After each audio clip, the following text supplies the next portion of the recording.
What is a piece of advice you would give someone who is at a crossroads? What do I do now? I would say definitely take time, work on yourself, get strong, figure out what you picture your future to be.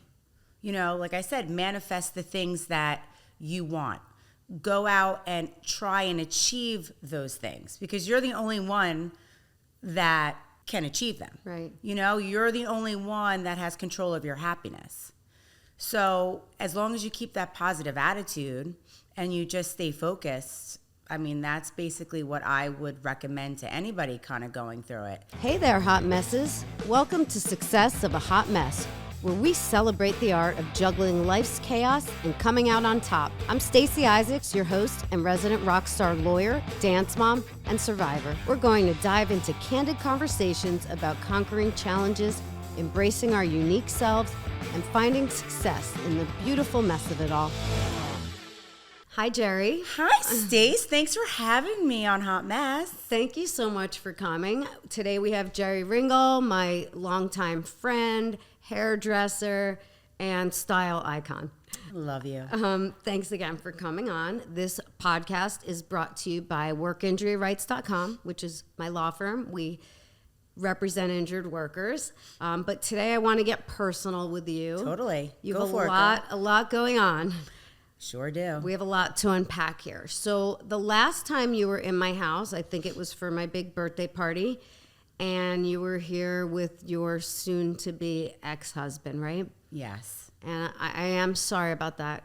Oh, don't be. I thought you guys were great together, and it was kind of surprising, at least for me, to hear. But how are you doing? It's been like a year, right? Yes, it was a year. Well, from your party, that was December.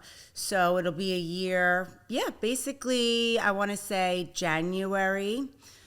How am I doing? I'm holding up. You have your ups and downs with going through a divorce, and it's kind of like a grieving process.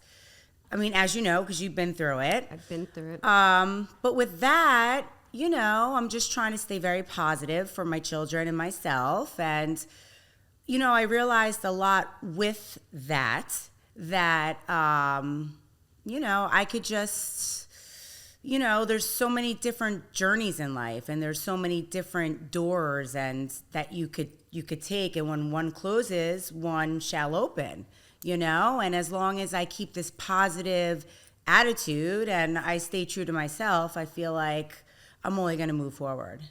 So let's talk about that. It looks like a new door has opened. It looks like from your social media that you are living your best life. I see you. I'm a reality TV junkie. I saw you with Captain Lee. Can you tell me what is going on in your life? Oh, well, when basically my marriage came to an end, another door opened, and I was basically picked up by a producer looking to start a show for divorced women in the Delray area. So I basically made it on the show. They've been working very hard to get this show picked up. Yes. Picked up. So we've been working on that since May. It's been a long process, but to find out, it's an extremely long process when it comes to filming and producing and all that stuff. So with that, so we're waiting to see, fingers crossed, what happens with it. And hopefully something comes out of it because it's been a journey and it's been fun because we've been working on the pilot. And with that, I actually met so many and made so many amazing friends through this whole process, that I could relate to, that are divorced, that have been through the process, that have been my rocks, per se, because there's quite a few of them. So how did this even happen? You said you were picked up by a producer. How does this producer find you, Well, through a mutual friend that actually she went to college with that lives in the area. So she reached out to somebody and that somebody reached out to me. And at the time, I actually wasn't really at that point. But by the time the other producer from California called me, I was. So, it's a process and you have to go through like all these interviews.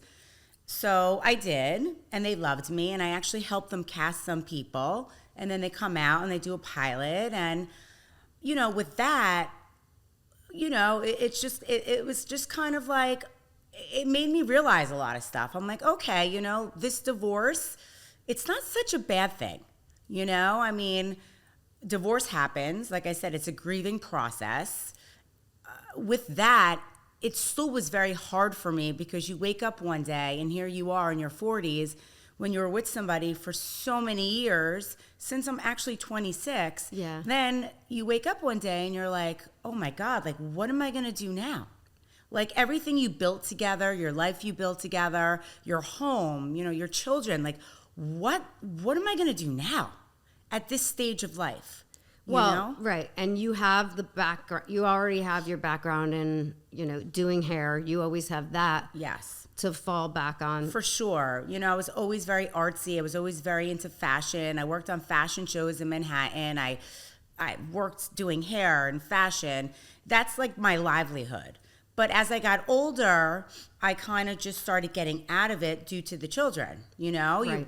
Stay-at-home mom. So I would like dabble in and out. As you know, like I started doing people out of the house. Then I built a salon out of the house. Well, I actually built a salon in Parklands. Then kind of walked away from my partnership. That's another whole story, but that was years ago. But yeah, so, I was kind of like in shock. I'm like, what am I going to do now at this point in my life? No, but you're beautiful, and I mean, you're killing it. Oh, like, thank you. Yeah, No, not everyone looks like you, oh, right? Stop. Like, and look at you. Oh, thank one you, but to no one. How do you manage all of this? Like, I know Ella is really into cheer, and Max has taken a different path, Yes. right? With religion. How do you do all this and film a pilot, and it looks like you have to be out all the time? Or is it you're choosing to be out, or is that part of making the pilot? Well, when we were working on the pilot back in, I want to say May, into the summer, my kids are older now. They're teenagers. My son's driving. Jarrett also helps out a lot. He's an extremely amazing father. I have really good family support, and it's basically at night. So the kids are kind of like with their friends now, and, my son's doing his own thing because he's driving. So I'm lucky in that aspect, That they're older. If they were younger, I mean, it would probably be so difficult between, work, and I was working on that and just everything else going on and, trying to go through the everyday motions and trying to like get through life, like with, a lot of anxiety due to the divorce, due to this new life that I am now living. But I just feel like I have to be positive, like I said earlier, and just kind of like just stay on the path of what I'm manifesting and the path of what I want my goals to be. And if I stay on that path, I feel that it will come. As long as I'm positive and, you can manifest a million different things, but you still have to go and chase those goals. No, I agree. You can't just write a list. Here's what I'm manifesting. And I'm just going to sit here right. and just... It will not happen. It's not going to come. Right. Yes, you still have to work on it. And you have to work hard on it because nothing just comes like that. Right. I mean... So for this reality show, did they want you to be going out a lot? Like, my life would probably be very boring to them. I mean, right now, well, back then, they kind of wanted to show, Del Rey. I really don't want to say too much. Okay, I got you. But basically, like, they kind of just wanted to show, like, single women, divorcees. Mm-hmm. There's some single women as well on it. Okay. That are starting the new chapter of their life. and they want to, you know, with the divorce rate being like 65%. Is that what it is? That's what it is, yes. Wow. They want to show other women that there's life after marriage, you know, that you could be in your 30s, 40s, and 50s, and you could, you know, rebuild your life. You could get back into your career. You could, you know, fulfill maybe the goals that you always wanted to do, but you had kids, you know? I mean, career goals. Yeah. No, I like this. And I'm thinking, you know, my clientele, I'm not a divorce lawyer, but I represent people who are at a crossroads. Let's say they have an injury that now they can't do what they've done. So they're in the same situation. Like, what do I do now? So what is a piece of advice you would give someone who is at a crossroads? What do I do now? Well, first, I would say work on yourself. Because with any ending of any type of relationship, it takes two, you know, and there's things that I myself have to work on. So I feel like once you start working on yourself, and we all have faults, you know, and once we start working on ourselves, I feel like your mind gets stronger. You get stronger as an individual. So with that, you know, I would say definitely take time, work on yourself, get strong, you know, figure out what you picture your future to be. You know, like I said, manifest the things that you want. Go out and try and achieve those things, because you're the only one that can achieve them. Right. You know, you're the only one that has control of your happiness.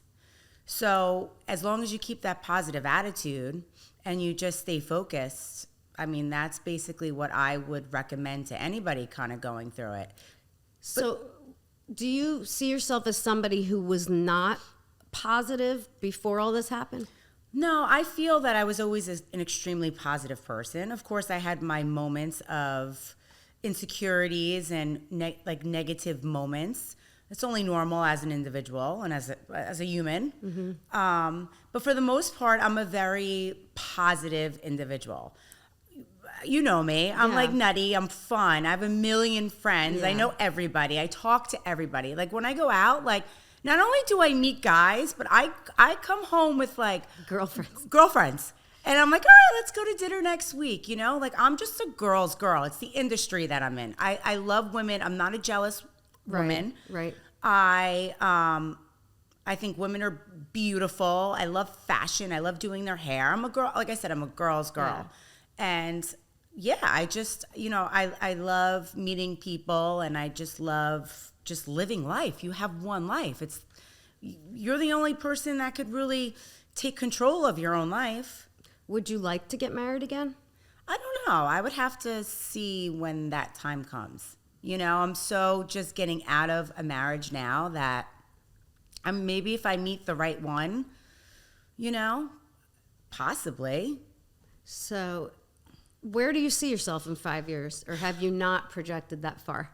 I definitely haven't projected that far out yet, but I am working on a product line, like a self-tanning type of product for your abdomen, like a product that will enhance your abs. I love this. Yeah.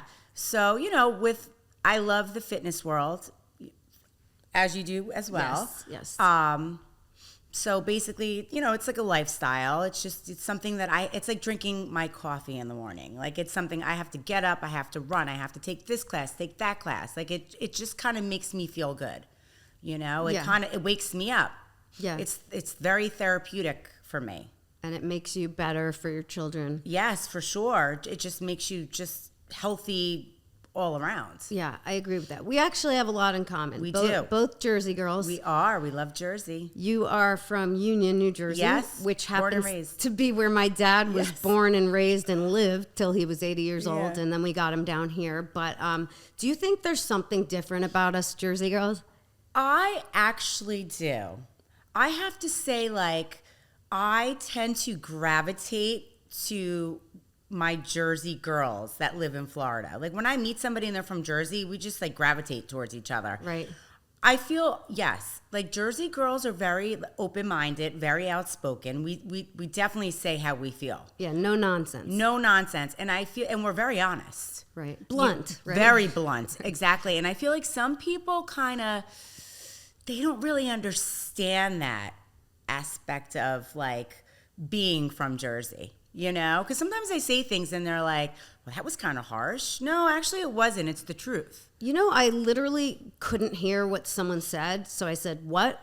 And they said, oh, you must be from New York or New Jersey. I'm like, what should I have said? I didn't hear you. They're like, you could say like, excuse me? What was that? Pardon me? Pardon me? No, I just say what? What? Yeah. It's so funny because I say the same thing too. Yeah. I'm like, what? Yeah, and now it's in my head. I can't say what if I don't hear something. But I think we are often misunderstood, so we're not rude. No, we're not. We're just in a hurry. We have a language of our own. That's the best way to put it. Absolutely. And I was just there, and I definitely, oh God, I miss the sub sandwiches. The subs, that's true. And the pizza and the bagels. Pizza, oh my God, I ate so many carbs when I was there. But you have to, you know, it's like, I do love New Jersey. I mean, I hate the weather, but I love, it's a beautiful state. Let's remind everyone, it is the Garden State. It is. People think it's just like a dump, but it is the Garden State. But there is something depressing when you're landing in Newark and it's gray out. Oh, for sure, 100%. Right? Yeah. But when you actually take a road trip on the Parkway and you go towards, South Jersey all the way to the North Jersey, whatever way you take, or whatever exit you get off of, well, depending on the exit. What exit were you? Like 138? Was it 138? Okay, I was 131. We 131. really grew it's up. Edison, right? Yeah. Yeah. We grew up close to each Yes, other. couple towns apart. Have you had any personal health challenges that you've had to face? Personal health. No, thank God. All right, that's good. Thank God. Yeah, I know you. Not yet. Yeah, like a few, like where you were like waiting on test results or something. Oh, for my breast, I'm very cystic. Cystic. Got it. Okay. Yes, but no, thank God, I'm healthy, and that's another thing with the divorce. There's times when I sit here and I get so upset, and I have to think to myself, well, you know what? Like, I am healthy. My kids are healthy. No, My surroundings are healthy. Health is wealth. Health is wealth, and it's the most important thing. Yeah, I agree with that. I mean, you could just take a look at the news and what's going on in Los Angeles right now. Oh, it's crazy with the fires. Yeah, people losing their homes. It's crazy. That's the only thing that scares me about Cali. I know. Wildfires. I guess every state and earthquakes. Yes, the earthquakes. And the homelessness. And There's a lot out there. But I do love LA. There's something about LA that I love. I do love it too. First of all, it's sunny most of the time. I love it. Do you have any time management techniques that you could share with listeners? Because you have a lot going on. Is it like a scheduling thing? I know you said like I'm running to this class and I have to get my running done in the morning. Yeah, so basically, I personally I wake up very early in the morning and I start my day, and I just I hate to be late. So I wake up, I make my coffee, I'm up at 5 o'clock in the morning, and I have most of my energy in the morning. So I'll hop on the treadmill or I'll go for a run.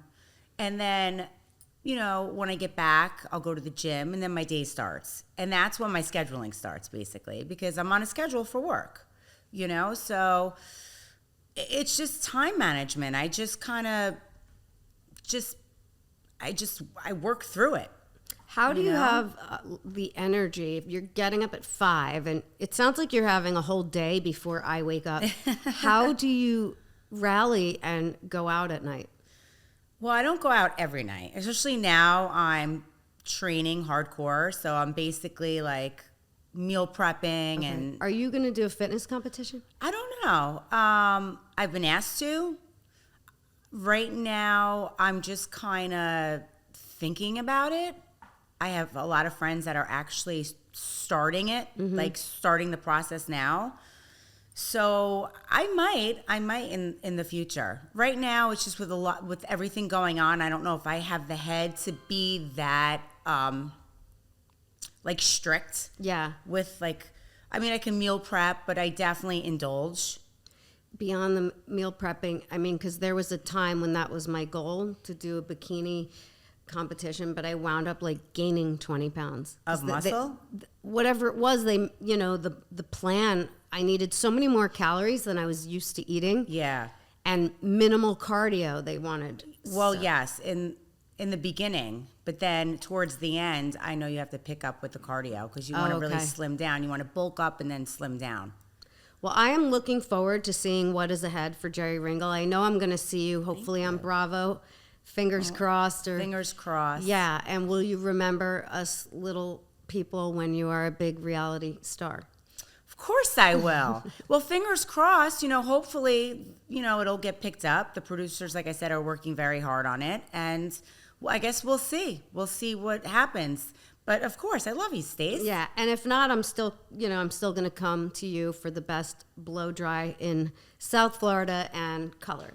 Oh, I love you. You too. Thank you so much for having me on. This was so much fun. Thanks for coming. Thanks for tuning in to another episode of Success of a Hot Mess. If you loved what you heard today, be sure to subscribe so you never miss a beat. And hey, sharing is caring. Share this podcast with your friends, family, and anyone who could use a dose of inspiration. Until next time, keep rocking those hot mess moments with style and grace. Cheers.